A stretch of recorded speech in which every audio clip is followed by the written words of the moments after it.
ইয়া আইয়ুহাল্লাযীনা আমানু তুবু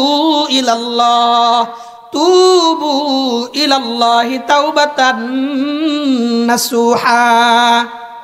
আল্লাহ বলেন দুনিয়ার ইমানদার তোমরা তওবা করো, তওবা করো, তওবা করো, তওবার মতো তওবা করো, খাঁটি দিলে তোমরা তওবা করো, আমি আল্লাহ পাক রব্বুল আলামিন তোমাদেরকে মাফ করে দিব।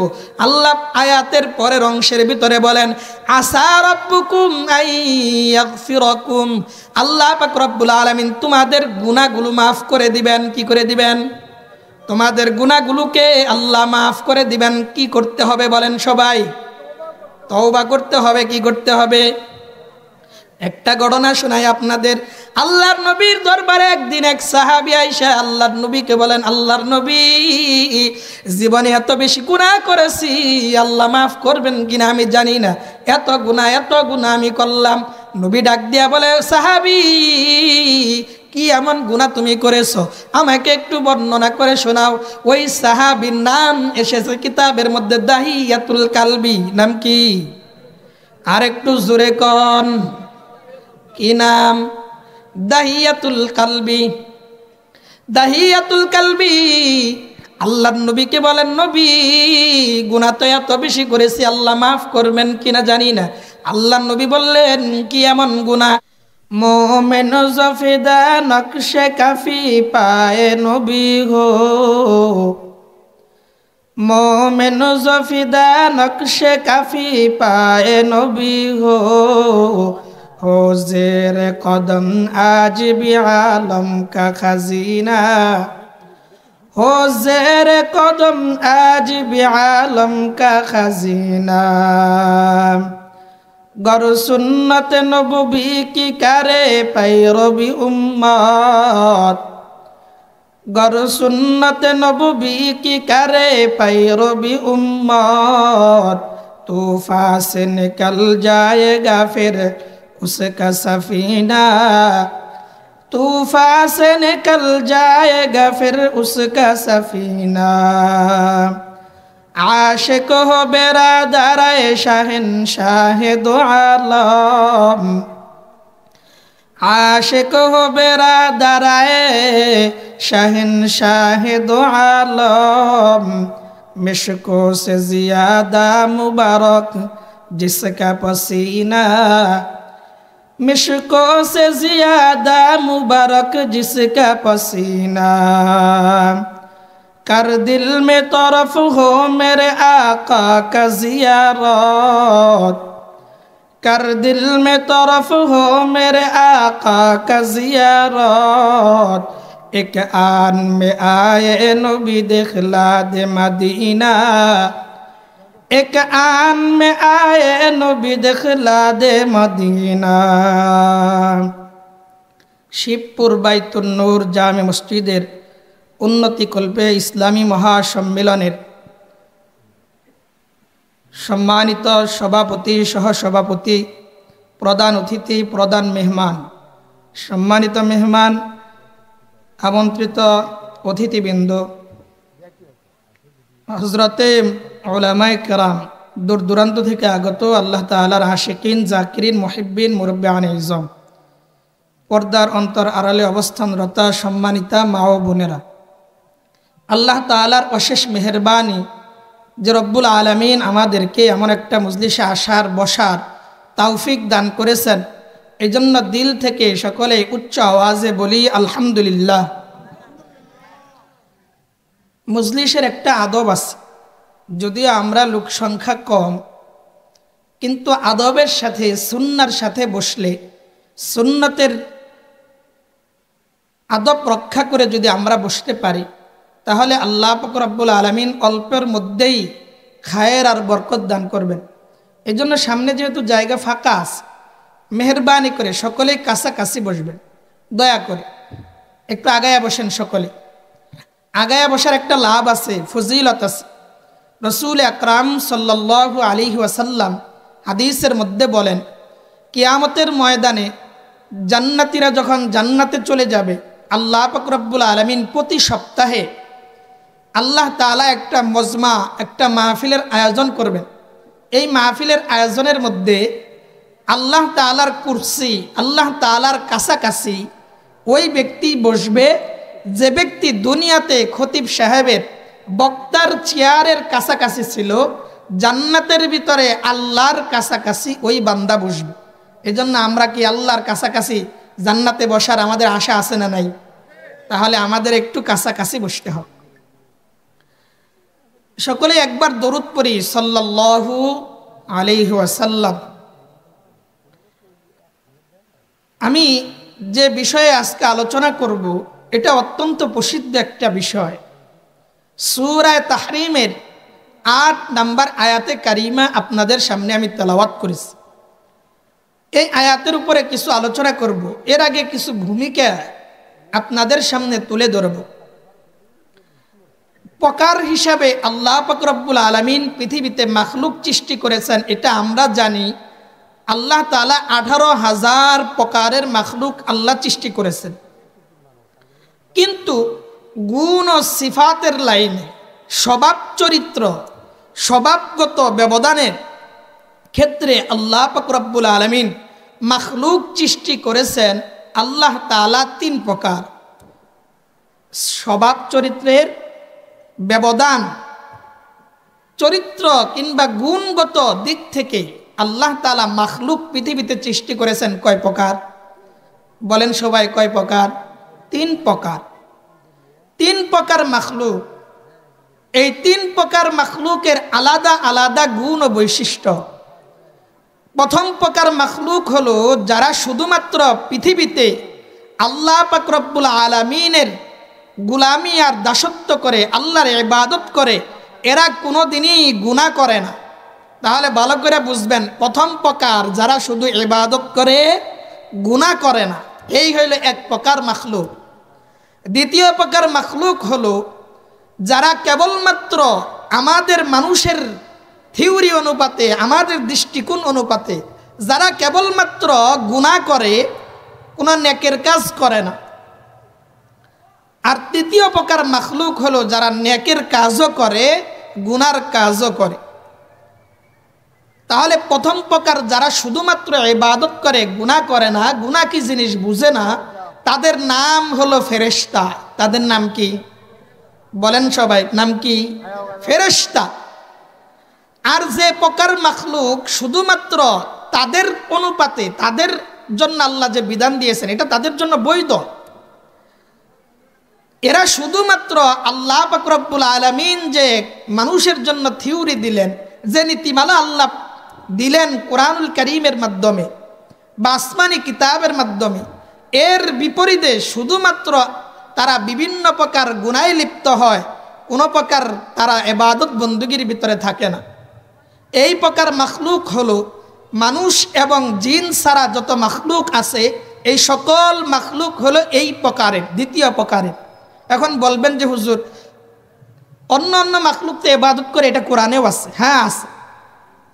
উদাহরণ দিলে বুঝবেন, আপনার বাড়িতে আপনি লালন পালন করেন যে কুকুরটা, এই কুকুর আপনি দেখবেন আপনার বাড়িতে লালন পালন করেন, আপনার পাশের বাড়ি, আপনার কুকুরটা ছিল মনে করেন যে আপনাদের এইদিকে কি বলে, ছেলে, মানে মর্দা কুকুর নাকি ছেলে। দেখবেন আপনার পাশের বাড়িতে আরেকটা কুকুর আছে যেটা মহিলা, কিছুদিন এটার পিছনে ঘুরে, আর 2-1 দিন পরে দেখবেন আরেকটা গার্লফ্রেন্ড নিয়ে ঘুরে। আছে না নাই? মানে পরিবর্তন করে। এরা নিজেরা শারীরিক সম্পর্কে লিপ্ত হয়। এটা কিন্তু আল্লাহর পক্ষ থেকে তাদের জন্য গুনাহ নয়, আল্লাহর পক্ষ থেকে তাদের জন্য গুনাহ না। আপনি যে কুকুরটা লালন পালন করেন, বিড়ালটা লালন পালন করেন, আপনার বাড়িতে খায়, এরপরেও দেখবেন মাঝে মাঝে আপনার পাশের বাড়ির লোকটার মাছ ভাজি চুরি করে নিয়ে যায়। এমন হয় কি হয় না? এটা কিন্তু আমাদের দৃষ্টিতে গুনাহ, কিন্তু আল্লাহ তাআলা তার এই বিড়ালের জন্য যে বিধান, এটা কিন্তু তার জন্য কি না, গুনাহ নয়। এজন্য বুঝাইতে চাই যে এটা হলো এক প্রকার মাখলুক, আমাদের দৃষ্টিতে তারা শুধুমাত্র গুনাহ করে। আরেক প্রকার মাখলুক, 3 নম্বর প্রকারের যে মাখলুক, এই মাখলুক হলো শুধুমাত্র আল্লাহর ইবাদতও করে না, শুধুমাত্র গুনাহও করে না, এরা মাঝে মাঝে আল্লাহর ইবাদত করে, মাঝে মাঝে আল্লাহর নাফরমানিও করে। এই প্রকার মাখলুকের নাম হলো জিন এবং ইনসান। এই প্রকার মাখলুকের নাম কি? জিন এবং ইনসান। আল্লাহ তাআলা সূরা বাকারার 30 নম্বর আয়াতে কারিমা থেকে আল্লাহ নিজে বর্ণনা করেন। কুরআনুল কারীমে আল্লাহ বলেন, وَإِذْ قَالَ رَبُّكَ لِلْمَلَائِكَةِ إِنِّي جَاعِلٌ فِي الْأَرْضِ خَلِيفَةً। আল্লাহ তাআলা ফেরেশতাদেরকে একত্র করে জমা করে বললেন, ফেরেশতারা, আমি পৃথিবীতে আমার খলিফা বানাইতে চাই। বলেন তো দেখি, আমাদের এই এলাকায় খলিফা কাদেরকে বলে? যারা কাপড় বানায় তাদেরকে কি বলে? খলিফা বলে, তাই তো? আসলে আমরা এই শব্দটা এই জায়গায় কাপড় বানায় যে সেলাই করে যে, তাকে আমরা খলিফা বলি। কিন্তু কোরআনের ভাষায় খলিফা বলা হয় মানুষকে যারা আল্লাহর প্রতিনিধিত্ব করবে, যারা আল্লাহর গোলামি আর দাসত্ব পৃথিবীতে করবে, আল্লাহর যে বিধান এই বিধানটা আল্লাহর জমিনে বাস্তবায়ন করবে, এদেরকে বলা হয় খলিফা। আল্লাহ ফেরেশতাদেরকে ডাইকে বললেন যে আমি দুনিয়াতে আমার খলিফা বানাইতে চাই।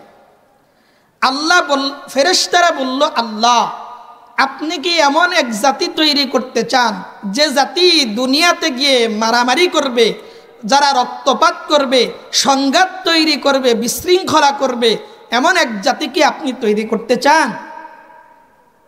আল্লাহ পাক রব্বুল আলামিন বললেন, হ্যাঁ আমি যা জানি তোমরা কিন্তু তা জানো না, আমি পৃথিবীতে আমার খলিফা বানাবো। দেখেন ফেরেশতারা এখানে একটা আপত্তিও করেছিলেন। এটা বুঝলে আমাদের আলোচনা, সামনের আলোচনা বোঝা সহজ হবে। ফেরেশতারা বলল, আল্লাহ আপনার যদি উদ্দেশ্য থাকে, মাকসাদ থাকে, আপনি কেবলমাত্র শুধুমাত্র আপনার ইবাদতের জন্য আপনি মানুষ বানাবেন, আপনার খলিফা বানাবেন, তাহলে নাহনু নুসাব্বিহু বিহামদিকা ওয়া নুকদ্দিসু লাক, আমরা ফেরেশতারাই আপনার গোলামি আর দাসত্ব অনেক বেশি করি। ফেরেশতারা যে পরিমাণ ইবাদত করে আপনি আমি ওই পরিমাণ ইবাদত করতে পারি? কোন ফেরেশতা শুধুমাত্র রুকু করে কিয়ামত পর্যন্ত রুকুতে অবস্থাতে থাকবে।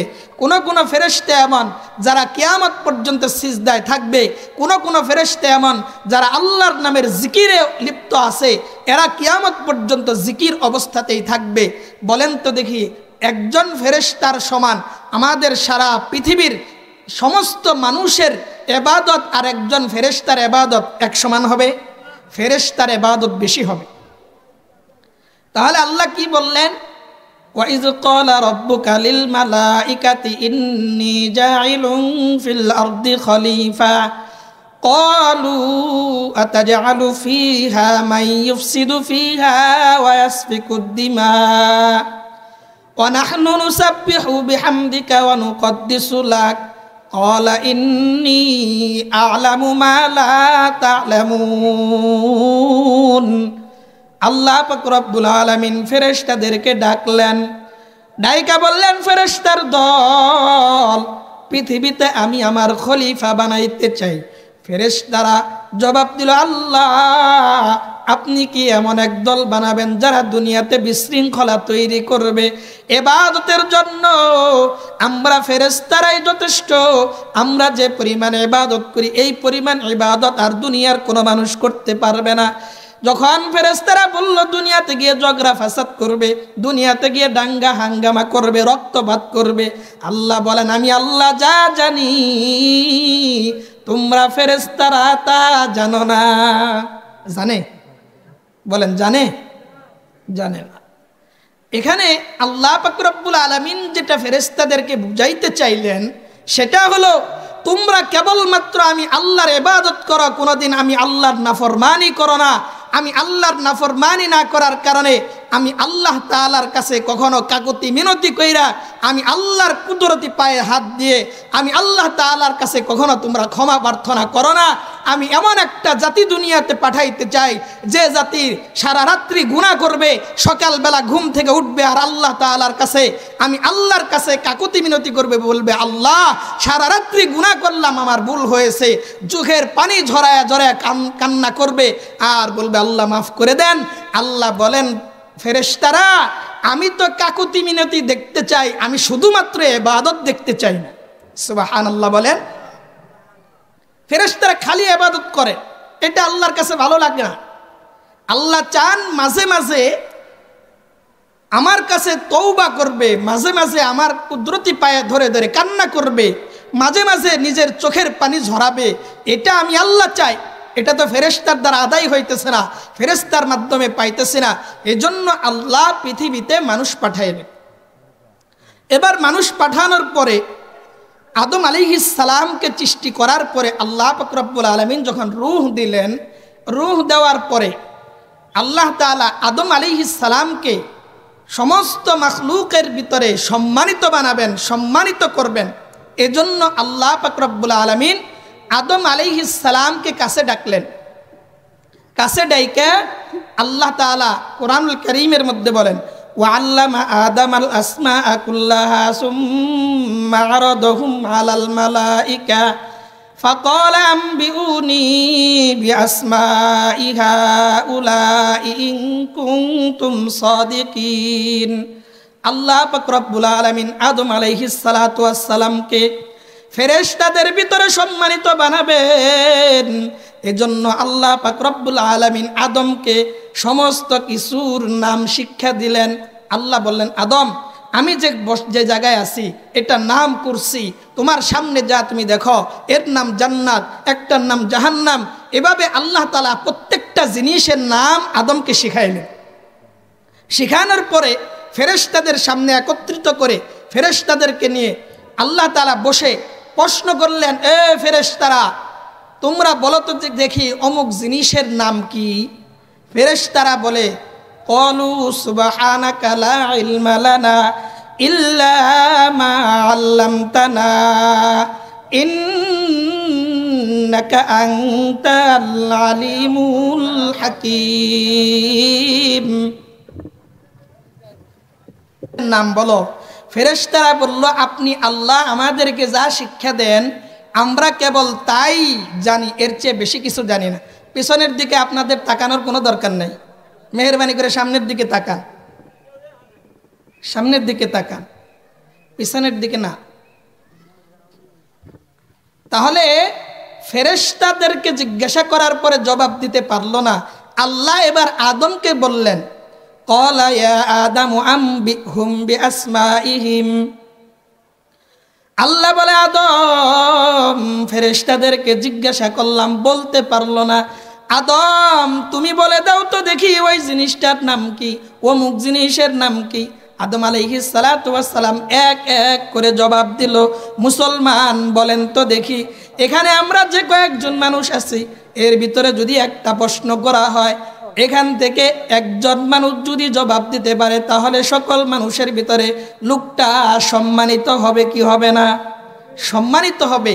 আল্লাহ এখানে সম্মান দেওয়ার জন্য আদম আলাইহিস সালামকে প্রশ্ন করার পরে আদম যখন জবাব দিল, ফেরেশতারা বুঝতে পারছেন এটা তো সাধারণ কোনো মাখলুক না, এমন এক মাখলুক যে মাখলুক আল্লাহ দুনিয়াতে পাঠাবে এরা হবে অত্যন্ত বুদ্ধিমান, এরা হবে অত্যন্ত বুদ্ধির অধিকারী। অতএব এদেরকে অসম্মান করা যাবে না। আল্লাহ এক পর্যায়ে যখন আদম আলাইহিস সালামকে মোটামুটি সম্মানিত বানাইলেন, এরপরে আল্লাহ পাক রব্বুল আলামিন আদম আলাইহিস সালামকে আরো সম্মানিত করার জন্য আল্লাহ তাআলা সমস্ত ফেরেশতাকে ডাক দিয়ে বললেন, ওয়াইজ কুলনা লিল মালাইকাতি ইসজুদু লি আদম ফাসাজাদু ইল্লা ইবলিস আবা ওয়াস্তাকবার ওয়া কানা মিনাল কাফিরিন। আল্লাহ পাক রব্বুল আলামিন সমস্ত ফেরেশতাদেরকে ডাক দিয়া বললেন, এ ফেরেশতার দল তোমরা আদমকে সিজদা করো। বলেন তো কাকে সিজদা করার কথা বললেন?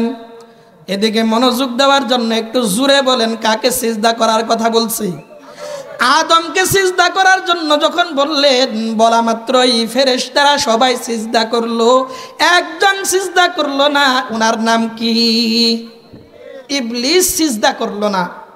এখানে একটা জিনিস বুঝার আছে, বুঝার হলো ফেরেশতাদের কথা হলো সামিআনা ওয়া আতানা, আল্লাহ বলছেন সিজদা করতে, এখানে দেখার দরকার নাই কাকে সিজদা করব আর কাকে সিজদা করব না। আল্লাহ বলছেন তো মানতে হবে, এজন্য আমরা সিজদা করলাম। এখান থেকে আপনাদেরকে বলতে চাই, বুঝাইতে চাই, আল্লাহ যে হুকুম করেছেন ওই হুকুম আপনার আমার জেহেনে ধরতেও পারে, নাও ধরতে পারে, বিজ্ঞানসম্মত হতেও পারে, নাও হতে পারে, কিন্তু কোরআনের দাবি হলো, একজন মুসলমানের ইমানদারিত্ব হলো এটাই, আল্লাহ বলছেন এখানে যুক্তির দরকার নাই, মানতে হবে। কি করতে হবে বলেন সবাই? কি করা লাগবে? মানতে হবে। আল্লাহ বলছেন তো মানতে হবে। তো আদম আলাইহিস সালাতু ওয়াস সালামকে সিজদা করতে যখন বললেন, সবাই সিজদা করলো। সিজদা করলো না ইবলিস। আল্লাহ পাক রব্বুল আলামিন এবার, আচ্ছা আমি বলতেছিলাম ইবলিসকে আল্লাহ সিজদা করতে বলার পরে ইবলিস কি করলো না? বলেন সবাই, কি করে নাই? সিজদা করে নাই। এবার আল্লাহ পাক রব্বুল আলামিন বললেন, ইবলিস তুমি যে সিজদা করলা না, সবাই সিজদা করলো, তোমার সিজদা না করার কি কারণ? আল্লাহ তাআলা সূরা আরাফের 12 নম্বর আয়াতে কারিমা থেকে ধারাবাহিকভাবে আল্লাহ আলোচনা করে, ক্বালা মা মানাআকা আল্লা তাসজুদা ইযা আমারতুক ক্বালা আনা খায়রুম মিন খলাকতানি মিন নার ও খলাকতাহু মিন তিন। আল্লাহ পাক রব্বুল আলামিন ইবলিসকে বললে, ইবলিস সবাই তো সিজদা করলো, তুই কেন সিজদা করলি না? ইবলিস ডাক দিয়া বলে, আল্লাহ সিজদা করি না একটা কারণ, আনা খায়রুম মিন, আমি হইলাম বড় ভালো মানুষ। কি মানুষ? কন্যা সবাই, আমি ভালা, অনেক ভালো, এজন্য আমি সিজদা করি নাই। আল্লাহ বললেন, ভালো তো বুঝলাম, ভালো যে তুমি ভালো, দলিল কি তোমার? ইবলিস বলে, খলাকতানি মিন নার, ও আল্লাহ আপনি আমাকে আগুন দিয়ে সৃষ্টি করেছেন, আর আপনি আদমকে সৃষ্টি করেছেন মাটির থেকে। মাটির বৈশিষ্ট্য হইল নিচের দিকে থাকা, মাটি আপনি উপর দিকে ফিকা মারবেন, দেখবেন মাটি আস্তে আস্তে নিচেই চলে আসবে। আর আগুনের বৈশিষ্ট্য হলো, আগুন আপনি মাটিতে জ্বালাবেন, আস্তে আস্তে এটা উপরের দিকে চলে যাবে। আমি যেহেতু আগুনের তৈরি, আমার অবস্থান হইল উপরে। আদম যেহেতু মাটির তৈরি, আদমের অবস্থান হইল নিচে। এজন্য আমি বড় হইয়া ছোটকে সিজদা করতে পারবো না। এটা যুক্তি দিলেন। আল্লাহ পাক রব্বুল আলামিন বললেন, ফাহবিত, বের হয়ে যাও, ফাখরুজ মিনহা, জান্নাত থেকে বের হয়ে যা। এখন ইবলিস জান্নাত থেকে বের হওয়ার আগে আল্লাহকে বলে, আল্লাহ জান্নাত থেকে খালি খালি বাড়ি করে দিবেন? এটা তো হয় না। আমি জীবনে অনেক ইবাদত করেছি, 7 আসমানে আমার 7টা উপাধি ছিল, প্রতিটা আসমানে আপনি একটা একটা উপাধি দিয়ে টাইটেল আপনি আমাকে দিয়েছিলেন। আমি এত ইবাদত বندگی করেছি, পৃথিবীর কোনো খালি জায়গা আমি রাখি নাই। তো আমাকে আপনি এমনি এমনি বের করে দিবেন? আমার কিছু দাবি আছে, দাবিগুলা পুরা করেন। আল্লাহ বলল যে ঠিক আছে, দাবিগুলা কি? ইবলিস বলল, আনজিরনি ইলা ইয়াউমি ইউবাসুন। ইবলিস বলে, আল্লাহ 1 নাম্বার দাবি আমার, আপনি আমার হায়াত বাড়া দিবেন কিয়ামত পর্যন্ত। কোন পর্যন্ত বলেন সবাই? কিয়ামত পর্যন্ত আমি হায়াত চাই। আল্লাহ বলে, যা, তোর কিয়ামত পর্যন্ত আমি হায়াত বাড়ায় দিলাম। এবার আল্লাহকে বলে, আল্লাহ আপনি এমন শক্তি দেন, এমন ক্ষমতা আপনি আমাকে দেন, আমি যেন মানুষের রগ রেশায় ঘুরতে পারি, মুহূর্তের ভিতরে সারা পৃথিবী ভ্রমণ করতে পারি, এমন শক্তি আর ক্ষমতা আমাকে দেন। আল্লাহ বলল, যা, তোকে এই ক্ষমতাও আমি আল্লাহ দিয়ে দিলাম। এই ক্ষমতা পাওয়ার পরে ইবলিস এবার আল্লাহকে একটা চ্যালেঞ্জ করল। চ্যালেঞ্জ কি? ক্বালা ফাবিমা আগওয়াইতানি লাআকউদান্না লাহুম সিরাতাকাল মুস্তাকিম। ইবলিস ডাক দিয়া বলে, আল্লাহ যে আদমের কারণে আমি আজকে জান্নাত থেকে বের হয়ে যাই।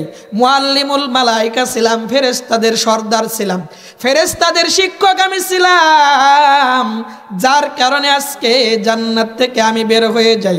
আমি ইবলিস চ্যালেঞ্জ করলাম, এদেরকে আমি ধোঁকা দিয়ে দিয়ে জাহান্নামে নিয়ে যাব। কোথায় নিয়ে যাবে? জাহান্নামে। আপনার সিরাতে মুস্তাকিমের পথের মধ্যে আমি বসে থাকব, সেখানে বসে বসে ধোঁকা দিব। আল্লাহ পাক রব্বুল আলামিন বললেন, ঠিক আছে, এটাও তোকে অনুমতি আমি দিলাম। ইবলিস এবার বলে, আল্লাহ শুধুমাত্র ধোঁকা দেওয়ার অনুমতি দিলে তো হবে না, আমাকে আরেকটা অনুমতি দিতে হবে। অনুমতি কি? অনুমতি হইল আমি বান্দার ডানে, বান্দার বামে, বান্দার সামনে, বান্দার পিছনে, এই চতুর্দিক থেকে বান্দাকে আমি ধোঁকা দিব। আর ধোঁকা দেওয়ার কারণে বান্দা গুমরা হবে, আপনার গোলামি আর দাসত্ব করবে না। এখন আপনারা বলেন, ডানে বামে সামনে পিছনে, এই হলো চার দিক। এই চার দিক ছাড়া আরো কোনো দিক আছে না নাই? আছে না নাই? আছে। আল্লাহ বলেন, ইবলিস তুমি তো চারটা দিক চাইছো, আমি আল্লাহ আরো দুই দিক রাখছি, যে দুই দিকের ব্যাপারে তোমাকে আমি জানাই নাই, তোমার মেমোরিতে ছিল না, যার কারণে তুমি চাইতে পারো নাই। তুমি যখন বান্দার ডান দিক থেকে ধোঁকা দিবা, বাম দিক থেকে ধোঁকা দিবা, তুমি সামনের থেকে ধোঁকা দিবা আর পিছন থেকে ধোঁকা দিয়ে দিয়ে আমার বান্দাদেরকে গুমরা করে দিবা, গুনার কাছে লিপ্ত করবা তুমি, তখন আমার বান্দা নেককার বান্দারা আরো দুইটা দিক পাবে। একটা হলো উপরের দিক, আরেকটা হলো নিচের দিক। যখন তোমার প্ররোচনায়, যখন তোমার ধোঁকায় পরে বান্দা গুনাহ করবে, গুনাহ করে যখন তার ভিতরে একটা অনুতপ্ত হবে, বান্দা যখন অনুভূতি আসবে যে কেন আমি গুনাহ করলাম, তখন সে আমার আসমানের দিকে দুই হাত ছড়ায়া দিয়ে বলবে, রব্বানা যালামনা আনফুসানা। পারেন না? পারেন না আপনারা? আল্লাহ বলেন, ইবলিস ডানে বামে সামনে পিছন থেকে ধোঁকা দিলি, আমার বান্দা ধোঁকায় পড়ে গুনার কাজে লিপ্ত হয়ে গেল। আমার বান্দা এবার কোন দিক দিয়ে আমি আল্লাহর কাছে তওবা করবি? আমি আল্লাহ রাখলাম একটা উপরের দিক। বান্দা হাত উঠায়া যখন বলবে, আল্লাহ আমি ইবলিসের ধোঁকায় পড়ে বড় গুনাহ করেছি, আমাকে আপনি মাফ করে দেন। আল্লাহ বলেন, আমি আল্লাহ আসমানের দিকটা খুলে রাখলাম, বান্দা মাফ চাওয়া দেরি হবে, আমি আল্লাহ ওই বান্দাকে মাফ করতে দেরি করব না। আর একটু আস্তে কইরা কোন সুবহানাল্লাহ, মারহাবা। আস্তে বললে জোরে কোন, সুন্দর না? এটা সুন্দর। আল্লাহ বলেন, ইবলিস ধোঁকা তো দিবি, তুই ধোঁকা দিবি, চতুর্দিক থেকে ধোঁকা দিবি। উপরের দিকে হাত উঠায়া বান্দা তওবা করলো, এরপরেও যদি দিলের ভিতরে তার ইতমিনান না হয়, দিলের ভিতরে যদি এই কথা জাগ্রত না হয়, আল্লাহ মাফ করছেন কি করছেন না জানি না, তাহলে আমার বান্দা 2 রাকাত নফল নামাজ আদায় করে আমি আল্লাহর কুদরতি পায়ে সিজদা করে আমি আল্লাহকে যখন ডাক দিয়ে বলবে, আল্লাহ আমি বড় গুনাহগার, আপনি আমাকে মাফ করে দেন, আমি আল্লাহ পাক রব্বুল আলামিন এই বান্দার গুনাহগুলো মাফ করে দিব। আর জোরে বলেন সুবহানাল্লাহ। মুসলমান বলেন তো দেখি, ইবলিস আমাদেরকে ধোঁকা দিবে, আল্লাহর সাথে যে এতক্ষণ পর্যন্ত কথাবার্তা হইল, এই কথার দ্বারা আপনারা কি বুঝলেন? ইবলিস আমাদের বড় বন্ধু। বন্ধু না শত্রু? ইবলিস হইল আমাদের শত্রু। ইবলিস চ্যালেঞ্জ করে দিয়েছে, ও আল্লাহ দুনিয়াতে যাওয়ার পরে ধোঁকা দিয়ে দিয়ে আমি জাহান্নামী বানায়া দিব। আল্লাহ পাক রব্বুল আলামিন বলেন, ইবলিস দুনিয়াতে যারা তোকে অনুসরণ করবে, তোকে যারা মানবে, আমি আল্লাহ তাদেরকে জাহান্নামে প্রবেশ করায়া দিব। আর যারা তোর বিরোধিতা করে আমি আল্লাহর গোলামি করবে, আমি আল্লাহ তাদেরকে জান্নাত দিয়ে দিব। তাহলে এতক্ষণ আলোচনার মাধ্যমে আমরা বুঝলাম, ইবলিস আমাদের বন্ধু না শত্রু? শত্রু। তাহলে ইবলিস আমাদেরকে ধোঁকা দিয়ে গুনাহ করাবে। এখন একটা বিষয় বুঝেন, গুনাহ করা মানুষের জন্য দোষের কিছু না। বুঝতেছেন আপনারা? গুনাহ করা মানুষের জন্য দোষের কিছু না। বান্দা গুনাহ করবে, এটা দোষ না, এটা ভালো গুণ, এটা গুণ। এটা কি গুণ? আপনারা উদাহরণ দিলে বুঝবেন। আপনি আপনাদের সরিষা বাড়ির থেকে 2000 টাকা গজ, প্রতি গজ কাপড়ের দাম 2000। এই 2000 টাকা গজের কাপড় কিনে আপনি একটা শার্ট বানাইছেন কিংবা পাঞ্জাবি বানাইছেন, বলেন তো দেখি 2000 কিংবা 4000 কিংবা 10,000 টাকা গজের কাপড় কিনা কাপড় যদি আমি পরিধান করি, এই কাপড়ে ময়লা হবে কি হবে না? ময়লা হবে। কাপড়ের ভিতরে ময়লা হওয়া এটা কাপড়ের কোনো দোষ না, এটা কাপড়ের একটা গুণ। কাপড়ের একটা কি বলেন সবাই? কাপড়ের কি গুণ। এখন আপনি 1 সপ্তাহ 2 সপ্তাহ গায়ে দিলেন, ময়লা হয়ে গেছে, এটা যদি আপনি পরিষ্কার না করেন, এর ভিতরে যদি সাবান না লাগান, এটা যদি না ধুয়ে দেন, বলেন তো মুসলমান, এটা কি আপনার দোষ না আপনার গুণ? এটা দোষ। এটা কি কাপড় ময়লা হওয়া এটা কাপড়ের জন্য দোষ নয়, কিন্তু ময়লা পরিষ্কার না করা এটা হলো আপনার দোষ। ঠিক তেমনই ভাবে বান্দা গুনাহ করবে, বান্দা গুনাহ করা এটা বান্দার জন্য গুণ, কিন্তু গুনাহ করার পরে তওবা না করা এটা বান্দার জন্য দোষ। বুঝছেন এবার? তাহলে বান্দা গুনাহ করবে এটা কি দোষ না গুণ? বুঝেন নাই আপনারা? বান্দা যে গুনাহ করবে এটা কি বান্দার জন্য দোষ না গুণ? গুণ। গুণ গুনাহ করতেই পারে, কিন্তু গুনাহ করার পরে আল্লাহর কাছে মাপ চায় না, তওবা করে না, এটা হলো দোষ। আল্লাহর নবীর চাচা হযরতে হামজা রাদিয়াল্লাহু তাআলা, উনাকে যিনি হত্যা করেছিলেন নাম হলো ওয়াহশী। নাম কি? একটু জোরে কোন। আপনার প্রধান বক্তা আসলে যে কি করবেন আল্লাহই ভালো জানেন। সামনে নির্বাচন না, তাও বুঝেন না আপনারা? সামনে নির্বাচন কিনা আপনাদের মিছিল করা লাগবে না? এই আওয়াজে পারবেন? এই আওয়াজে হবে? তাহলে কি আওয়াজ দিতে হবে? তাহলে ওই আওয়াজ দেন। আপনারা এতগুলা পুরুষ মানুষ এখানে আছেন, বলেন তো দেখি, এত পুরুষ মানুষ না থাকে 2-4 জন মহিলা মানুষ এখানে যদি ঝগড়া লাগাইতো, আপনাদের সে আওয়াজ মনে হয় কম হইতো? বেশি হইতো? তাহলে আপনারা বেড়া মানুষ, আওয়াজ এত কম কেন? একটু জোরে আওয়াজ দিতে হবে। পারবেন? এটাও পারলেন না। আচ্ছা বুঝছি পারবেন না, তাহলে শুধু শুধু কষ্ট করে লাভ নেই। তাহলে আল্লাহর নবীর চাচা হযরতে হামজা, আমরা বলি আমিরে হামজা, আমরা কি বলি? আমিরে হামজা। উনাকে যিনি হত্যা করলেন উনার নাম হলো ওয়াহশী। এমন মর্মান্তিকভাবে হত্যা করেছিলেন, শুধুমাত্র হত্যা করে ক্ষান্ত নয়, বরং তার চোখগুলো উপড়ে ফেলেছেন, হাতের আঙ্গুলগুলো আলাদা আলাদা করে ফেলেছেন, বুকটা চিরে এরপরে কলিজা বের করে চিবায় খাইছেন। এতটা মর্মান্তিকভাবে আল্লাহর নবীর চাচাকে হত্যা করেছিলেন এই ওয়াহশী। বুড়া হয়ে গেছে, এখন মনের ভিতরে ভয় জাগছে যে মরেই তো যাব, যদি ইসলাম গ্রহণ করতে পারতাম তাহলে হয়তো আল্লাহ মাফ করে দিতেন। এজন্য উনি আল্লাহর নবীর কাছে একটা চিঠি পাঠাইলেন। চিঠির ভিতরে উনি সূরা ফুরকানের 68 নম্বর আয়াতে কারিমা লিখে পাঠাইলেন আল্লাহ রাসূলের কাছে। আয়াতটা হলো ওয়াল্লাযীনা লা ইয়াদউনা মা'আল্লাহি ইলাহান আখার ওয়ালা ইয়াকতুলুনান নাফসাল্লাতী হারামাল্লাহু ইল্লা বিল হাক্কি ওয়ালা ইয়াজনুন ওয়া মান ইয়াফআল যালিকা ইয়ালকা আসামা। ওয়াহশী আল্লাহর নবীর কাছে চিঠি লিখে পাঠাইলেন, আল্লাহর নবী, ও নবী আমার, আমি ওয়াহশী মুসলমান হইতে চাই, তওবা করতে চাই, কিন্তু এই যে আয়াতে কারিমা সূরা ফুরকানের 68 নম্বর আয়াত, এই আয়াতটা আমাকে মুসলমান হওয়া থেকে বাধা প্রদান করে, মুসলমান হওয়া থেকে বাধা প্রদান করে, আমাকে মুসলমান হতে দিবে না, এই আয়াত মনে হয়। আয়াতের ভিতরে আল্লাহ পাক রব্বুল আলামিন 3টা গুনার কথা বলেছেন। জোরে বলেন কয়টা গুনাহ? কয় গুনাহ? 1 নাম্বার গুনাহ হলো আল্লাহর সাথে শিরিক করা, আল্লাহর সাথে শিরিক করা।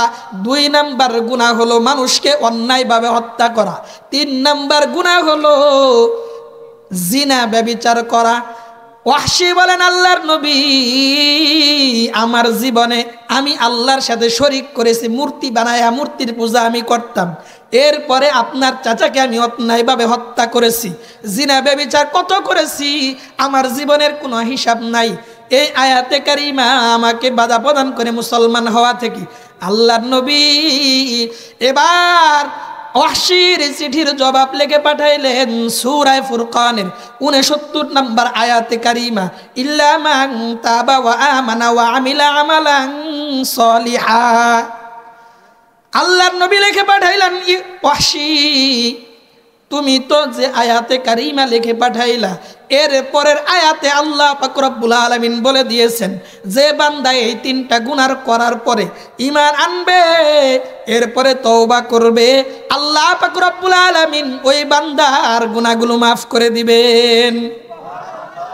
তাহলে ওয়াসি চিন্তার কারণ নাই, তুমি মুসলমান হতে পারো, তুমি তওবা করবা, আমলে সালেহ করবা। ওয়াহশিও বিরাট শিয়ানা মানুষ।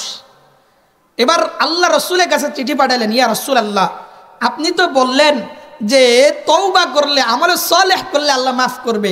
আমি তওবা করলাম, কিন্তু তওবা করার পরে যদি বেশি দিন না বেঁচে থাকি, আমি যদি মরে যাই, আমল যদি না করতে পারি, নামাজ রোজা হজ যাকাত যদি আমার তৌফিক না হয়, তাহলে আমি কি করব? আল্লাহ কি আমাকে মাফ করবে? আল্লাহর নবী সাল্লাল্লাহু আলাইহি ওয়াসাল্লাম সূরা নিসার 48 নম্বর আয়াতে কারিমা লিখে পাঠাইলেন, ইন্নাল্লাহা লা ইয়াগফিরু আন ইউশরাকা বিহি ওয়া ইয়াগফিরু মা দুনা যালিকা লিমান ইয়াশা। আল্লাহর নবী বলেন, ওয়াহশী, আল্লাহ পাক রব্বুল আলামিন এই আয়াতে কারিমার মধ্যে বলেছেন, বান্দা যদি শিরিক না করে, আল্লাহ পাক রব্বুল আলামিন যাকে খুশি আল্লাহ তাকেই মাফ করে দেন। তুমি মুসলমান হয়ে যাও, আল্লাহ তোমাকে হয়তো মাফ করে দিবেন।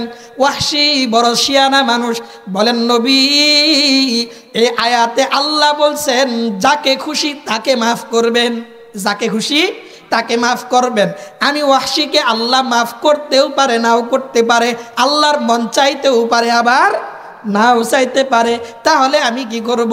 আল্লাহ পাক রব্বুল আলামিন সূরা জুমারের 53 নম্বর আয়াতে কারিমা লিখে পাঠাইলেন, কুল ইয়া ইবাদিয়াল্লাযীনা আসরাফু আলা আনফুসিহিম লা তাকনাতু মির রাহমাতিল্লাহ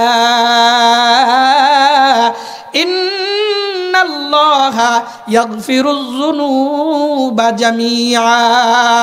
আল্লাহ পাক রব্বুল আলামিন আয়াত নাজিল করে জানায়া দিলেন, এ দুনিয়ার মানুষ, তোমরা কখনো আফসোস করবে না, তোমরা নিরাশ হও না। আমি আল্লাহ ডাক দিলাম কোন বান্দাদেরকে? ইয়া ইবাদি। মুহাদ্দিসিনে কেরাম, মুফাসসিরিনে কেরামগণ ব্যাখ্যা করেন, ইবাদি মানে ও আমার গুনাহগার বান্দা। কাদেরকে ডাকছেন বলেন? বলেন একটু জোরে। গুনাহগার বান্দাদেরকে আল্লাহ ডাক দিয়া বলেন, ও আমার গুনাহগার বান্দা, নিরাশ হও না। তুমি এত বেশি গুনাহ করেছো, আসমান জমিন তুমি ভরে ফেলেছো। তুমি দুনিয়ার মাঝখানে যত ফাঁকা জায়গা আছে, সব ফাঁকা জায়গা তোমার গুনাহ দিয়ে ভরপুর হয়ে গেছে। আল্লাহ বলে, বান্দা নিরাশ হবি না, আমি আল্লাহ তোর গুনাহগুলো মাফ করে তোকে জান্নাতের মেহমান বানায়া দিব। এই সুবহানাল্লাহ মানি না? জোরে বলেন। তাহলে বান্দা কি হয়েছে আপনাদের? বান্দা গুনাহ করবে, আল্লাহ মাফ করবেন। বান্দা গুনাহ করবে, আল্লাহ মাফ করে দিবেন। আমি সূরা তাহরিমের যে 8 নম্বর আয়াতে কারিমা তেলাওয়াত করেছি, ওই আয়াতে কারিমায় আল্লাহ বলে, ইয়া আইয়ুহাল্লাযীনা আমানু তুবু ইলাল্লাহি তাওবাতান নাসুহা। আল্লাহ বলেন, দুনিয়ার ইমানদার, তোমরা তওবা করো, তওবা করো, তওবা করো, তওবার মতো তওবা করো, খাঁটি দিলে তোমরা তওবা করো, আমি আল্লাহ পাক রব্বুল আলামিন তোমাদেরকে মাফ করে দিব। আল্লাহ আয়াতের পরের অংশের ভিতরে বলেন, আসা রাব্বুকুম আইয়াগফিরাকুম, আল্লাহ পাক রব্বুল আলামিন তোমাদের গুনাহগুলো মাফ করে দিবেন। কি করে দিবেন? তোমাদের গুনাহগুলোকে আল্লাহ মাফ করে দিবেন। কি করতে হবে বলেন সবাই? তওবা করতে হবে। কি করতে হবে? একটা ঘটনা শোনাই আপনাদের। আল্লাহর নবীর দরবারে একদিন এক সাহাবী আয়েশা আল্লাহর নবীকে বলেন, আল্লাহর নবী, জীবনে এত বেশি গুনাহ করেছি, আল্লাহ মাফ করবেন কিনা আমি জানি না, এত গুনাহ আমি করলাম। নবী ডাক দিয়া বলে, সাহাবী কি এমন গুনাহ তুমি করেছো, আমাকে একটু বর্ণনা করে শোনাও। ওই সাহাবীর নাম এসেছে কিতাবের মধ্যে, দাহিয়াতুল কালবি। নাম কি? আর একটু জোরে কোন, কি নাম? দাহিয়াতুল কালবি। দাহিয়াতুল কালবি। আল্লাহর নবীকে বলেন, নবী গুনাহ তো এত বেশি করেছি, আল্লাহ মাফ করবেন কিনা জানি না। আল্লাহর নবী বললেন, কি এমন গুনাহ? বলে, আল্লাহর পয়গম্বর, আমি কত মানুষকে, কত কন্যা সন্তানকে আমি হত্যা করেছি, এর কোনো হিসাব নাই, এর কোনো হিসাব নাই, এটা আমার জানা নাই। আমি সফরে চলে যাব, আমার বিবি গর্ভবতী, বিবিকে আমি ডাক দিয়ে বললাম, বিবি সফরে চলে যাই, 7-8 বছর সময় লেগে যাবে সফর থেকে ফিরে আসতে। ও বিবি আমার, আমার যে সন্তান তোমার গর্ভের মধ্যে আছে, এই সন্তানটা যদি কন্যা সন্তান হয় তাহলে হত্যা করবা, আর যদি সন্তানটা পুত্র সন্তান হয় তাহলে তুমি বাঁচায় রাখবা, মানুষের মতো মানুষ বানাবা। বলেন সবাই কি বলছে? বুঝেন নাই? কন্যা সন্তান হইলে কি করবেন? মায়েরা ফেলবেন। আর যদি পুত্র সন্তান হয় বাঁচায় রাখবা। চলে গেছেন সফরে, মোটামুটি 7-8 বছর পরে সফর থেকে ফিরে আসছেন। সবাই এদিকে লক্ষ্য করেন, মোটামুটি 7-8 বছর পরে ফিরে আসছেন। ফিরে আসার পরে যখন বাড়িতে ঢুকছেন, বিবি গর্ভ থেকে যে সন্তান জন্মগ্রহণ করলো, এই সন্তানটা হইল কন্যা সন্তান। কিন্তু বিবি এই কন্যা সন্তানের চেহারার দিকে তাকাইয়া দেখেন, দেখতে বাবার মতো দেখা যায়, কপালটাও বাবার মতো, নাকটাও বাবার মতো, চোখ দুইটাও বাবার মতো। এজন্য বিবি কন্যা সন্তানটাকে হত্যা করেন নাই, কন্যা সন্তানকে হত্যা করেন নাই, রেখে দিয়েছেন। বিবি তার সন্তানকে যখন দেখলেন স্বামীর চেহারার মতো চেহারা, এজন্য হত্যা করেন নাই। স্বামী যখন বাড়িতে ফিরে আসছে, স্বামীকে সুন্দর করে খাবার দাবারের ব্যবস্থা করে দিয়েছেন। 1 দিন 2 দিন 3 দিন পর্যন্ত চলে গেল। 3 দিন পরে এই মেয়েটা বাবার সামনে চলে আসছে, দৌড়ে এসে বাবাকে গলায় জড়ায় ধরছে। বাবা, তোমাকে জন্মের পরে আমি কোনোদিন দেখি নাই। ও বাবা, তোমার চেহারাটা না কত সুন্দর, লম্বা সময় তুমি সফর করে আসলা, চেহারার ভিতরে একটা মলিনতা, চেহারার ভিতরে এক ধরনের একটা ক্লান্তির ছাপ দেখা যায়। ও বাবা,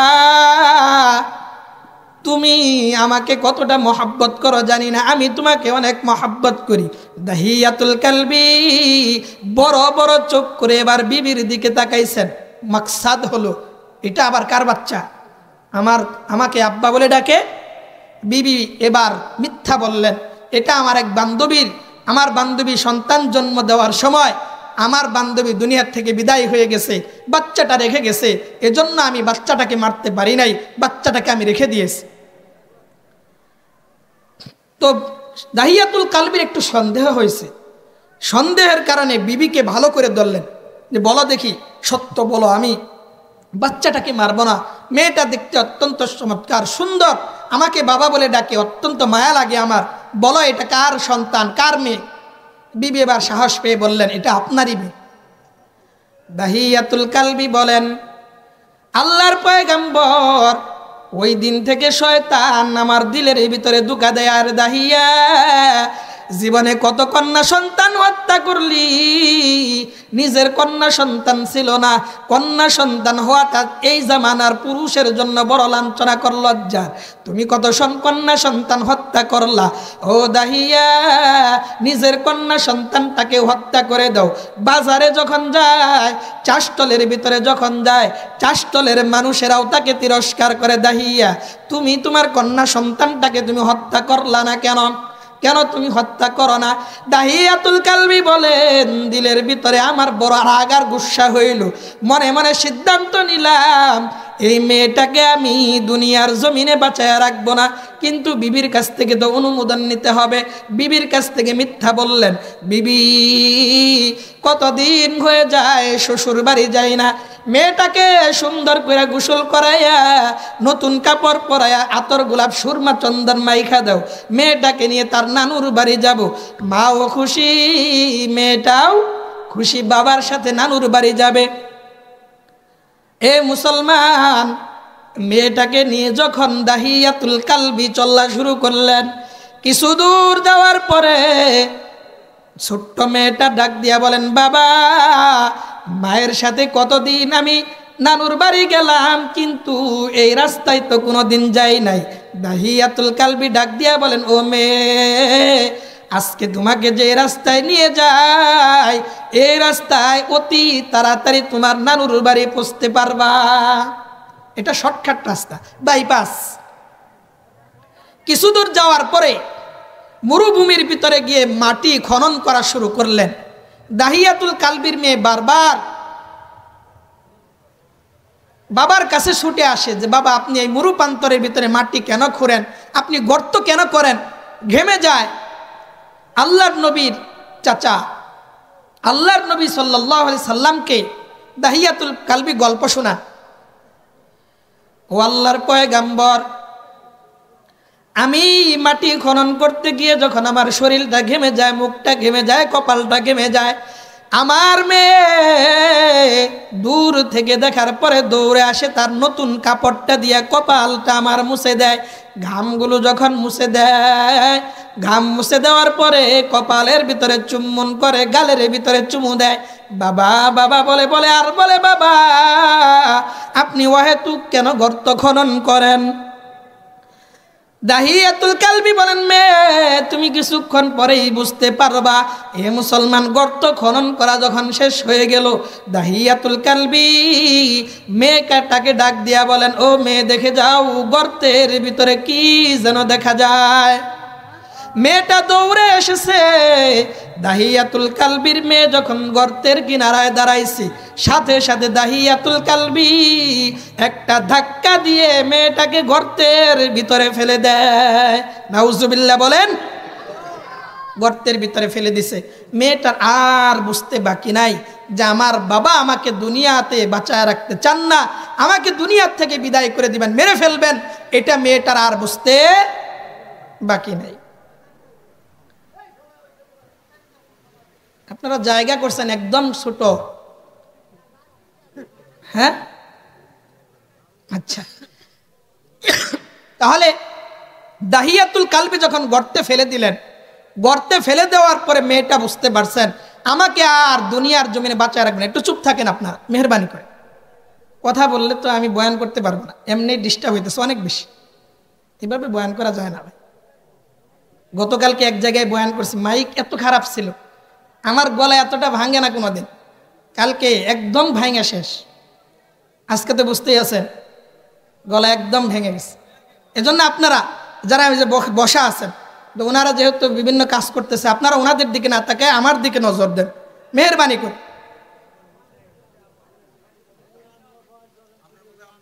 আমি এটা পারি না তো ভাই, এটা আমার পক্ষে সম্ভবই হয় না। কথা বললে আমি বয়ান করতে পারি না, এটা আমার একটা আদব বা এটা আমার একটা স্বভাব। বিশ্বাস করেন আর না করেন, আমি একদমই পারি না। আপনারা চুপ থাকবেন তো, যারা মাঝখানে বসে আছেন চুপ থাকবেন না ইনশাআল্লাহ, কোনো প্রকার কথা বলবেন। তাহলে দাহিয়াতুল কালবি যখন মেয়েটাকে গর্তের ভিতরে ফেলে দিছে, তখন বুঝতে পারছে মেয়েটা ডাক দিয়া বলেন, বাবা, আমি বুঝতে পেরেছি আপনি আমাকে দুনিয়াতে বাঁচায় রাখতে চান না, মেরে ফেলবেন, এটা আমি বুঝি। বাবা, আমার কি অপরাধ, কি দোষ আমি করলাম? মেয়ে হিসাবে দুনিয়াতে আগমন করা, এটাই কি আমার অপরাধ? দাহিয়াতুল কালবি বলেন, আমি মাটি দ্বারা যখন চাপা দিতে থাকলাম, মেয়েটা বলে, বাবা, আপনি আমাকে মাফ করে দেন, আপনার হাতে আর পায়ে ধরে বলি গো বাবা, আপনি আমাকে ছেড়ে দেন, জীবন ভিক্ষা দেন। আমি এত দূর চলে যাব, এত দূর আমি চলে যাব যেখানে আপনি দাহিয়াতুল কালবি কেউ চিনে না, আমি আপনার মেয়ে এটাও কেউ জানবে না, কোনোদিন আপনার পরিচয় আমি দিব না, আমাকে আপনি মাফ করে দেন, আমার জীবনটা ভিক্ষা দেন। দাহিয়াতুল কালবি বলেন, আমি মাটি চাপা দিতে থাকলাম, চাপা দিতে দিতে মেয়েটা যখন মাটির নিচে চাপা পড়ে গেল, মেয়েটার আর অস্তিত্ব তো দেখা যায় না। যতক্ষণ পর্যন্ত জীবন ছিল ততক্ষণ পর্যন্ত মেয়েটা বারবার বলতেছিল, বাবা আপনি আমার জীবন ভিক্ষা দেন, আমি এত দূরে চলে যাব যেখানে আপনাকে কেউ চিনে না, আমাকে কেউ চিনে না, মাফ করে দেন। আল্লাহর নবীর দরবারে দাঁড়ায়া দাঁড়ায়া দাহিয়াতুল কালবি ঘটনা শোনান। আল্লাহর নবীর দিকে তাকাইয়া দেখেন নবী আমার দুই চোখের পানি ঝরায়। আল্লাহর নবী মাথা উঠাইয়া বলে, দাহিয়া এমন পাষাণ দিলের অধিকারী দুনিয়ার কোনো বাবা হতে পারে নাকি, যে সন্তান বাবাকে হাজারবার বাবা বলে ডাকে আর হাতে পায়ে ধরে ওই সন্তানকে যে ক্ষমা করে দেয় না, মাফ করে দেয় না, এ তো কোনোদিন বাবা হইতে পারে না। দাহিয়াতুল কালবিকে আল্লাহর পয়গাম্বর জানায় দিলেন, দাহিয়াতুল কালবি তুমি যদি তওবা করো আল্লাহ পাক রব্বুল আলামিন তোমার জীবনের গুনাহগুলো আল্লাহ মাফ করে দিবেন। আল ইসলামু ইয়ানহাদিমু মা কানা ক্বাবলা, আল্লাহর নবী বললেন ইসলাম গ্রহণ করো, তওবা করো, আল্লাহ তোমার জীবনের এই গুনাহগুলো আল্লাহ মাফ করে দিবেন। এখান থেকে একটা কথা বলতে চাই মুসলমান, আল্লাহর নবী ওই সময় একটা ঘোষণা করে দিলেন, আজকের পর থেকে আমার উম্মতের ভিতরে যে বাবার একটা কন্যা সন্তান হবে আল্লাহ পাক রব্বুল আলামিন ওই বাবাকে একটা জান্নাত দান করবে। চিল্লায় কোন সুবহানাল্লাহ। যে বান্দার দুইটা কন্যা সন্তান হবে নবী আমার বলেন ওই বাবার দুইটা জান্নাত। কয়টা জান্নাত? যে বাবার তিনটা কন্যা সন্তান ওই বাবার জন্য আল্লাহ জান্নাত দিবেন কয়টা? এক সাহাবী দাঁড়ায় বলেন, ইয়া রাসূলুল্লাহ কন্যা সন্তান যদি 10টা পর্যন্ত হয়ে যায়, নবী আমার বলেন কন্যা সন্তান যে কয়েকটাই হবে আমার আল্লাহ ওই বাবাকে ওই কয়েকটা জান্নাত দান করবেন। আল্লাহু আকবার। আর জোরে বলেন আল্লাহু আকবার। নারীদের মর্যাদা সম্মান আল্লাহ কম দিছে না বাড়ায়া দিছে? এরপরেও আমাদের মা বোনেরা রাস্তায় নামে আর কয় আমরা সমান। আমরা কি? নারী আর পুরুষ সমান। আল্লাহ জিতায়া দিছে কিন্তু মহিলারা সমান হবার চায়, এটা আমগর তো করার কিছু নাই। নারী আর পুরুষ যদি সমান হয়, যে স্বামী যে স্ত্রীর স্বামী রাস্তায় ভ্যান চালায়, ঠান্ডা লাগছে জ্বর আসছে, এই স্বামীটা বাড়িতে অবস্থান করবে, ওই দিন স্ত্রী রাস্তায় নেমে ভ্যান চালাবে, এটাই না সমান অধিকার? কি কন? এটা তো করবে না। তাহলে সমান বলতে কি বুঝা পারছেন আপনি? আল্লাহ তাআলা কত ফজিলত দিয়েছে জানেন আপনারা? শরীয়তের বিধান হলো বাবা মারা যাওয়ার পরে বাবার সম্পত্তির 2 ভাগের 3 ভাগের 2 ভাগ পাবে সন্তান ছেলে, আর 1 ভাগ পাবে মেয়ে। এখন বলেন তো দেখি, এই যে 2 ভাগ পাইলো ছেলে 1 ভাগ পাইলো মেয়ে, মেয়েটা ঠকছে না? ঠকছে কিনা? আমাদের দৃষ্টিতে ঠকছে, কিন্তু আল্লাহ কত সুন্দর করে সিস্টেম করে বুঝাই দিচ্ছেন, আসলে ঠকে নাই, 1 ভাগ পায়া জিতছে। বুঝেন আপনারা ভালো করে। মনে করেন একটা ছেলে তার পুঁজি আছে, বাবার থেকে পাইছে 2 টাকা। কয় টাকা? 2 টাকা। মেয়েটা পাইছে 1 টাকা। মেয়েটা পাইছে 1 টাকা। এখন শরীয়তের বিধান হলো যে ছেলেটা দুনিয়াতে আগমন করলো, সাবালক হয়ে যাওয়ার পরে এই ছেলেটার খরচ, পড়ালেখার খরচ, সমস্ত খরচ দায়িত্ব পালন করবে ছেলেটা নিজেই। বাবা 1 টাকাও যদি না দেয়, দুনিয়ার কোনো আদালত শরীয়তের বিধানে বাবাকে আটকাইতে পারবে না। তাহলে ছেলেটা সাবালক হওয়ার পরে নিজের জীবনে খরচ করবে। এরপরে বিয়ে করার পরে বউটা কি শ্বশুরে পালবো না নিজে ছেলেটাই পালবো? ছেলে পালবে। পাইছিল 2 টাকা নিজের জীবনের খরচ, এরপরে বিবির জীবনের খরচ। বাচ্চা হওয়ার পরে এই বাচ্চার জিম্মাদারি হইল ছেলেটার। তাহলে পাইছে 2 টাকা, খরচ করছে কয় টাকা? 3 টাকা। কয় টাকা? নিজের বউয়ের বাচ্চা পাইছিল 2 টাকা, খরচ হইল 3 টাকা।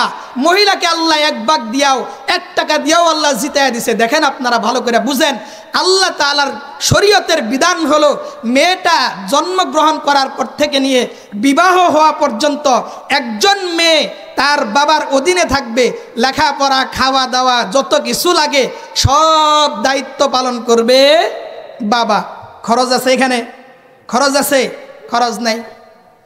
বিয়ে হয়ে যাওয়ার পরে কোনো মহিলার নিজের জীবনের খরচের জিম্মাদারি না, খরচের জিম্মাদারি হলো তার জামাইয়ের, তার স্বামীর। কার? জামাই বলতেছে, বুঝতেছেন আপনারা? স্বামীর। তাহলে বিয়ের আগে বাবা, বিয়ের পরে স্বামী, স্বামী যদি দুনিয়ার থেকে চলে যায় তার সন্তান যারা হবে তারা দায়িত্ব পালন করবে। এখন বলেন, বিয়ের আগেও খরচ নাই, বিয়ের পরেও খরচ নাই, স্বামী মারা যাওয়ার পরেও খরচ নাই, পাইছিল 1 টাকা, খরচ হয় নাই 1 টাকাও। বলেন তো দেখি, লাভ হয়েছে না লস হয়েছে? বুঝেন নাই আপনারা, লাভ হয়েছে না লস হয়েছে? তাহলে আল্লাহ নারীকে 1 ভাগ দিয়াও জিতায়া দিছে। আল্লাহ নারীকে কত মর্যাদা দিয়েছে, এটা আলাদা একটা আলোচনার বিষয়। এজন্য মা বোনদেরকে বলবো, আপনারা এই স্লোগান দিয়ে মাঠে নাইবেন না যে আমরা সমান। আমরা কি সমান? সমান কোনো দিকেই না। আল্লাহ পবিত্র কালামে সূরা নিসার 34 নম্বর আয়াতে কারিমায় বলছেন, আর রিজালু কাওয়ামুনা আলান নিসা বিমা ফাদ্দালাল্লাহু বা'দাহুম আলা বাদ। আল্লাহ বলেন, আমি আল্লাহ তাআলা সমস্ত নারীর উপরে পুরুষের মর্যাদা আমি আল্লাহ বাড়ায়া দিলাম। নারীর উপরে পুরুষের মর্যাদা বেশি 3 কারণে। কয় কারণে বলেন সবাই? 3 কারণে। 1 নাম্বার কারণ হইল, নারীর তুলনায় পুরুষ হইল শক্তিশালী। কি বলেন আপনারা? মানতে রাজি? মানতে রাজি? পুরুষ শক্তিশালী। তাহলে শক্তির লাইনে পুরুষ নারীর তুলনায় সবল, বুদ্ধির লাইনে একজন নারী নারীর তুলনায় পুরুষ সবল। কি বলেন? সবল কি সবল না? সবল। বুদ্ধির লাইনেও সবল, ইবাদতের লাইনেও নারীর তুলনায় পুরুষ সবল। এই 3 কারণে পুরুষকে আল্লাহ নারীর উপরে শ্রেষ্ঠত্ব দিয়েছেন। অতএব এখানে সমান করার কোনো সুরত নাই, সুযোগ আছে? আচ্ছা যাই হোক, এটা আমার আলোচনার বিষয় না। আল্লাহ রসুল বললেন, যে মেয়েটা, যে বাবার যে কয়েকটা কন্যা সন্তান হবে, আল্লাহ পাক রব্বুল আলামিন ওই কয়েকটাই জান্নাত দান করবেন। চিল্লায়া বলেন সুবহানাল্লাহ। এই ঘটনার থেকেও আমরা বুঝলাম, তওবা করলে মাফ করে দেন কে? আর জোরে কোন, তওবা করলে মাফ করে দেন আল্লাহ। তিরমিজি শরীফের ভিতরে আল্লাহ রসুল সাল্লাল্লাহু আলাইহি ওয়াসাল্লাম একটা ঘটনা বর্ণনা করেছেন। মনোযোগ সহকারে শুনবেন মুসলমান। আল্লাহর নবী বলেন, বনি ইসরাইলের ভিতরে একজন পাপাচার বান্দা ছিল, একজন গুনাহগার বান্দা ছিল, নাম হলো কিফিল। নাম কি? কিফিল। নাম কি? কিফিল। কিফিল। আল্লাহর নবী বলেন, পৃথিবীতে এমন কোন গুনাহ নাই যে গুনাহটা কিফিল কোনোদিন করে নাই। এতটা গুনাহগার বান্দা, এলাকার মানুষ সি সি করে, এলাকার মানুষ দেখতে পারে না, সি সি করে। কিফিলের কাছে একদিন এক মেয়ে আইসা বলল, কিফিল আমার কিছু টাকা দরকার, কিছু টাকা যদি তুমি দিতা। কিফিল বলে, তোমাকে টাকা দিতে কি দিব? বুঝেন নাই আপনারা? আপনারা আমাদের এলাকায়, আপনাদের এলাকায় অনেক মানুষের কাছে যাবেন, যা বলবেন, ভাই 200-400 টাকা 500 টাকা ধার দেন, 5000 টাকা ধার দেন, 1 সপ্তাহ পরে দিব। বলবে টাকা নাই। কি বলবে? যদি কন 5000 টাকা দেন, 1 মাস পরেই 6000 টাকা দিব। কয় 5000 কে 10000 নিয়ে যান। কি কন? এখন টিহার অভাব নেই, এখন কি নাই? কি ফিলে কয়, টাকা দিতে পারি, শর্ত হইল তুমি আমাকে ফেরাইয়া দিবা, তো ডাবল দিবা। মহিলা ডাক দিয়া বলে, কিফিল আসল টাকা দেওয়ার মতোই তো আমার যোগ্যতা নাই, আমার সামর্থ্য নাই, তাহলে আমি তোমাকে কিভাবে আমি তোমাকে বাড়তি টাকা দিব? কিফিল বলে, তাহলে আমি তোমাকে ধার দিতে পারবো না। কিফিল যাওয়ার সময় মহিলাকে একটা শর্ত করলেন। মহিলার চেহারার সুরতের দিকে তাকাইয়া কিফিল, আমগর দেশের যুবক ভাইরা কয় ক্রাশ খাইছে। কি খাইছে? ক্রাশ খাওয়া বুঝে, যুবক ভাইরা বুঝে। হ্যাঁ হ্যাঁ, এটা হলো জিনা। এটার নাম কি? জিনা। কোন নারীর দিকে তাকায়া যদি বলে আমার ভালো লাগছে, এর নাম হলো জিনা। এর নাম কি? আচ্ছা, কি যেন বলতেছিলাম, মনে আছে আপনাদের? কিফিল। হ্যাঁ, আচ্ছা এখন দেন, এখন দেন।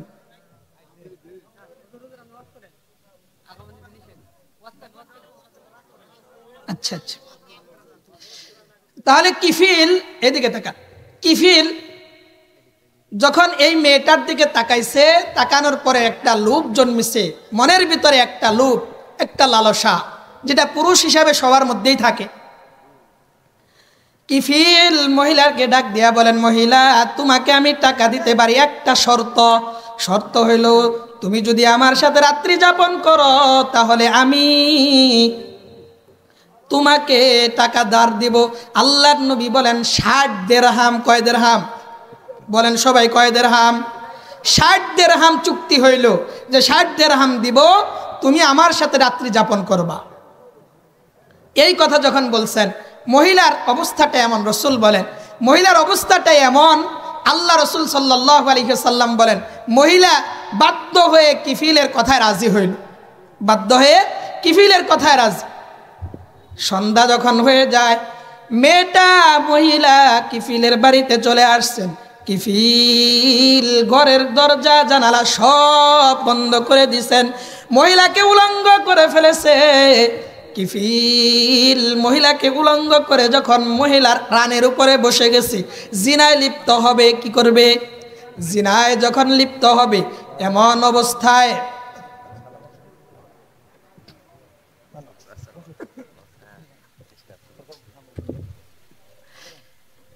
দরজা জানালা সব যখন বন্ধ করে মহিলার রানের উপরে যখন বসে গেছে, কিফিল তাকায়া দেখে মহিলা থর থর করে কাঁপে। ডাক দিয়া বলেন, মহিলা আজকে তো আমাদের আনন্দের দিন, বড় খুশির দিন, তোমার শরীরের ভিতরে কেন কম্পন তৈরি হয়? মহিলা ডাক দিয়া বলে, কিফিল আমি আমার জীবনে কোনোদিন কলঙ্কের দাগ লাগাই নাই, আমার এই চরিত্রটা কোনোদিন আমি হরণ করতে কাউকে দেই নাই, কোনো পুরুষের ছোঁয়া আমার শরীরের ভিতরে লাগে নাই। ও কিফিল আমি তো তোমার ভয়ে থাকাবি না, তোমাকে তো আমি ভয় পাই না, আমি তো ভয় পাই। আজকে এই রজনীতে যদি আমার ইন্তেকাল হয় তাহলে আমি আল্লাহর দরবারে দাঁড়াবো, তো এমন অবস্থায় দাঁড়াবো আমার জীবনের শেষ আমলটাই ছিল জিনা। শেষ আমলটাই কি? জিনা। জিনার আমল করেছি আমার জীবনের শেষ আমল। অতএব আমি এই জন্যই আমার শরীরের ভিতরে কম্পন তৈরি হইল। কিফিল এবার চিন্তা করলেন, মেয়েটা যেহেতু তার চরিত্র কোনোদিন নষ্ট করেন নাই, এজন্য মহিলাকে ছেড়ে দিলেন আর বললেন, যাও তুমি 7 দিরহাম দিয়েছিলাম তোমাকে, 60 দিরহাম, এই দিরহাম তোমাকে দিয়ে দিলাম, তোমাকে আমি মুক্ত করে দিলাম, তুমি তোমার এই টাকাটা খরচ করতে পারো, টাকাটা খরচ করতে পারো। কিফিল তার দিলের ভিতরে একটা ভয় জাগছে। আল্লাহ পাক রব্বুল আলামিনের কাছে দোয়া করেন, আল্লাহ একজন মহিলা জীবনে কোনোদিন গুনাহ করে নাই, জিনা করে নাই, এরপরেও যদি আপনার সামনে দাঁড়ানোর ভয়টা তার এমন হয়, আমি কিফিল জীবনে এমন কোনো গুনাহ নাই যে গুনাহ আমি করি নাই, আপনার সামনে দাঁড়াবো তো কি নিয়ে আমি দাঁড়াবো, আপনার সামনে দাঁড়াবো আমার অবস্থানটা কি হবে? ও আল্লাহ আপনি আমাকে মাফ করে দেন। আল্লাহর পয়গম্বর হাদিসের মধ্যে বলেন, আল্লাহর কি কুদরত, ওই রাত্রে এই কিফিল দুনিয়ার থেকে বিদায় হয়ে গেছে। কিফিল মারা গেছে। আমাদের কিফিল যখন মারা গেছে, এলাকার মানুষ সবাই তো খুশি, ইন্না লিল্লাহ না পড়ে আলহামদুলিল্লাহ পড়ে। কি পড়ে? আলহামদুলিল্লাহ পড়ে। ভালোই হয়েছে, বদকার লোক মারা গেছে, এটা ভালো হয়েছে, বড় খুশির ব্যাপার। এভাবে আলহামদুলিল্লাহ পড়া শুরু করছে। সকালবেলা সবাই যখন কিফিলের বাড়িতে যায়, যে বদকার মানুষটা মারা গেছে, দেখি তার চেহারাটা কেমন হয়েছে, এটা দেখার জন্য সবাই কিফিলের বাড়িতে চলে গেছে। আল্লাহর নবী বলেন, কিফিলের বাড়িতে যখন সব মানুষ উপস্থিত হয়ে যায়, কিফিলের দরজার ভিতরে আল্লাহ পাক রব্বুল আলামিন কুদরতিভাবে একটা লেখা লিখে দিয়েছেন। লেখাটা হলো কদ গফারাল্লাহু লিল কিফিল। আল্লাহ জানায় দেয়, দুনিয়ার মানুষ তোমরা কিফিলকে জালিম বলবা না, কিফিলকে তোমরা গুনাহগার বলবা না, কিফিলকে তোমরা বদকার বলবা না, কিফিলকে তোমরা ফাসিক আর ফুজ্জার বলবা না। গত রাত্রে কিফিল আমি আল্লাহর কাছে এমনভাবে তওবা করেছে, আমি আল্লাহ কিফিলের জীবনের সমস্ত গুনাহ মাফ করে দিয়েছি। আর একটু আস্তে কইরা কোন মারহাবা। আস্তে বললেই আপনারা জোরে বলেন, এটা আপনাদের একটা ভালো গুণ, এটা এলাকায় পাইলাম আর কি। আস্তে বললে জোরে বলে। তাহলে যদি বলে যে নামাজ পড়েন না, মনে হয় পড়বেন নাকি কন, যেহেতু উল্টা করেন আপনারা।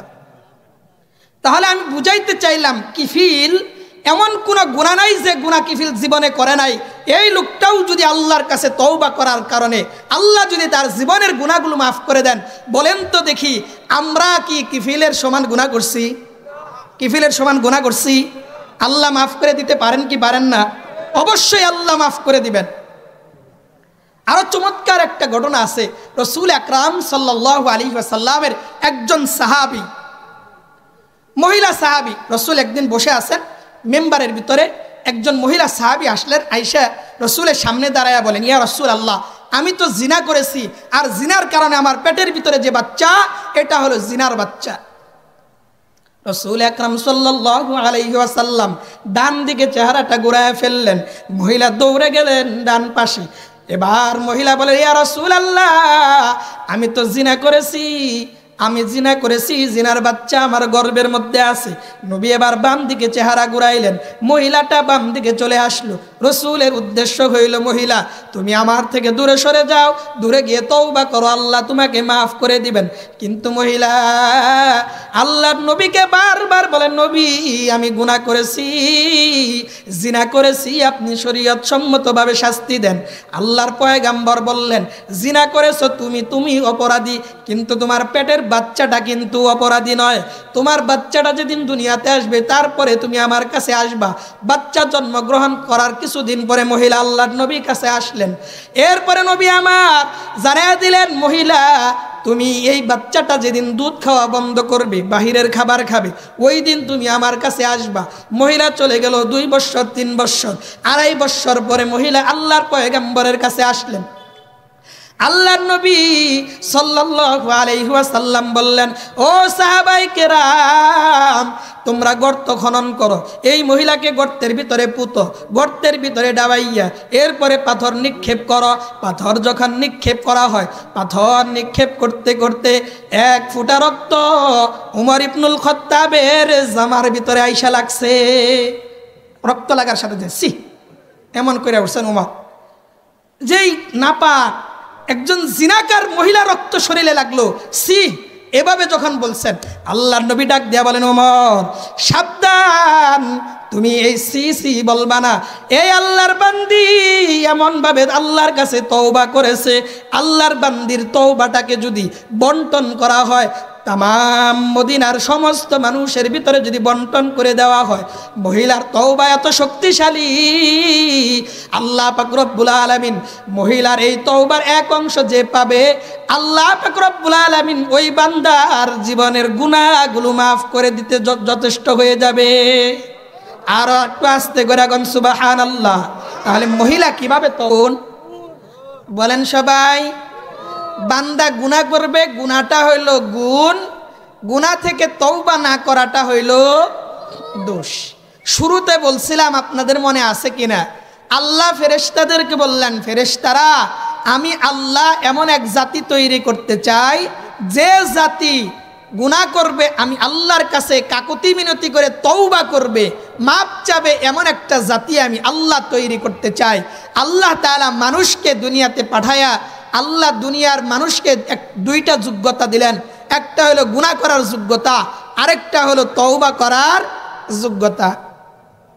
তাহলে বান্দা গুনাহ করবে, এরপরে বান্দা তওবা করবে, তওবা করলে আল্লাহ পাক রব্বুল আলামিন মাফ করে দিবেন। আল্লাহ রাসূল হাদিসের মধ্যে বলেন, আত্তাইবু মিনাজ যামবি কামাল্লা যামবালাহু। আল্লাহর নবী বলেন, যে বান্দা গুনাহ থেকে তওবা করলো, আল্লাহ যেন তার আমলনামায় কোনো গুনাহ রাখে নাই। কি রাখে নাই? এদিকে তাকান সবাই, কি রাখে নাই? বান্দার জীবনে কোনো গুনাহ নাই, এমন হয়ে যায় মুসলমান। একটা ঘটনা, ছোট্ট একটা ঘটনা সংক্ষিপ্ত করেই বলে শেষ করে দিব। আল্লাহর নবী পয়গাম্বর মুসা আলাইহিস সালাতু ওয়াস সালামের দরবারে কিছু মানুষ আইসা বলল, পয়গাম্বর এলাকায় কোনো বৃষ্টি নাই, বৃষ্টির জন্য আল্লাহর কাছে দোয়া করেন। নবী বললেন, সালাতুল ইস্তিসকা পড়া হবে, তোমরা সবাই তোমাদের গবাদি পশু, নারী পুরুষ সবাইকে নিয়ে মাঠের ময়দানে উপস্থিত হয়ে যাও। নবী সবাইকে নিয়ে যখন মাঠে উপস্থিত হয়ে গেল, মুসা আলাইহিস সালাতু ওয়াস সালাম আল্লাহর কাছে দোয়া করলেন, আল্লাহ আসমান থেকে কোনো বৃষ্টি হয় না, জমিন থেকে ফসল উৎপাদিত হয় না, ও আসমানের মালিক আপনি বৃষ্টির ব্যবস্থা করে দেন। আল্লাহ জানায় দিলেন, মুসা তোমার এই দরবারে, তোমার এই মজমার ভিতরে, মাহফিলের ভিতরে এমন একজন গুনাহগার বান্দা আছে, যে বান্দা জিনা করেছে। এই বান্দা যতক্ষণ মজলিস থেকে না উঠবে, আমি আল্লাহ আসমান থেকে এক ফোঁটা বৃষ্টিও দিব না। মুসা আলাইহিস সালাতু ওয়াস সালাম দাঁড়াইলেন, দাঁড়ায় বলল, কে আসো? জিনাকার, মজলিস থেকে উঠে যাও। লোকটা তো বুঝতে পেরেছেন আমি হলাম জিনাকার, আমি জিনা করেছি, গুনাহ করেছি। এখন যদি আমি মজলিস থেকে উঠে যাই, তাহলে মানুষ আমাকে জিনাকার বলে খোঁটা দিবে। আর যদি বসে থাকি, আল্লাহ আসমান থেকে বৃষ্টি দিবে না। এখন আমি কি করব? খুব চিন্তায় পড়ে গেলেন। চিন্তা করে এবার মাথাটা নিচের দিকে দিলেন। নিচের দিকে দিয়ে আল্লাহকে ডাক দিয়া বলেন, আল্লাহ গুনাহ করেছি আমি, জানেন তো আপনি। নবী মুসাকে আপনি এখনো পর্যন্ত জানান নাই, আপনি জানায়া দিলেন মুসা আলাইহিস সালাম তো জেনে যাবে। আপনার নবী ঘোষণা করেছে জিনাকার যেন উঠে যায়।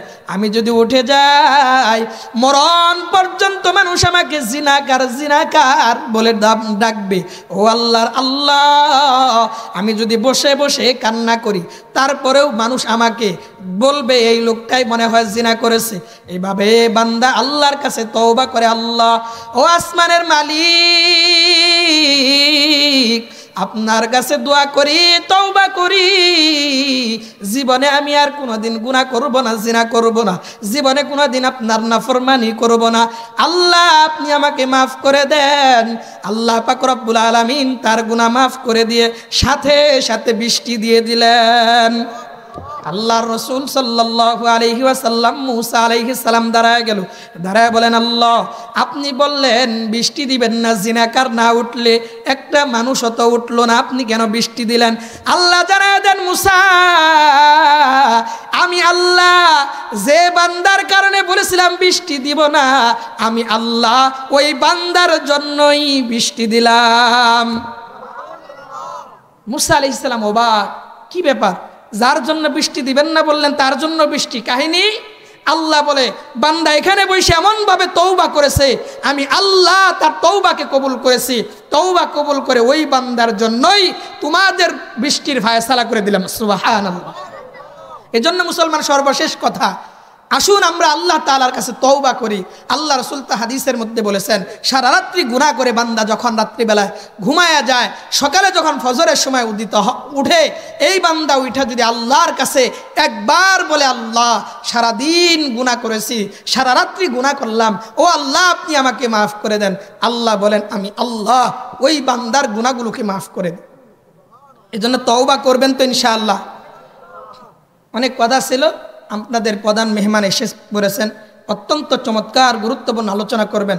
আল্লাহ পাক রব্বুল আলামিন আমি যে কথাগুলি বললাম, এই কথাগুলির উপরে সহি তরিকায় আমল করবার তৌফিক দান করুন। সকলে বলেন আমিন। আর একটু আস্তে করে কোন আমিন। আমার জন্যও দোয়া করবেন, আমিও আপনাদের জন্য দোয়া করি। আপনারা অনেকেই চিনেন, অনেকেই চিনেন না। আপনাদের এই যে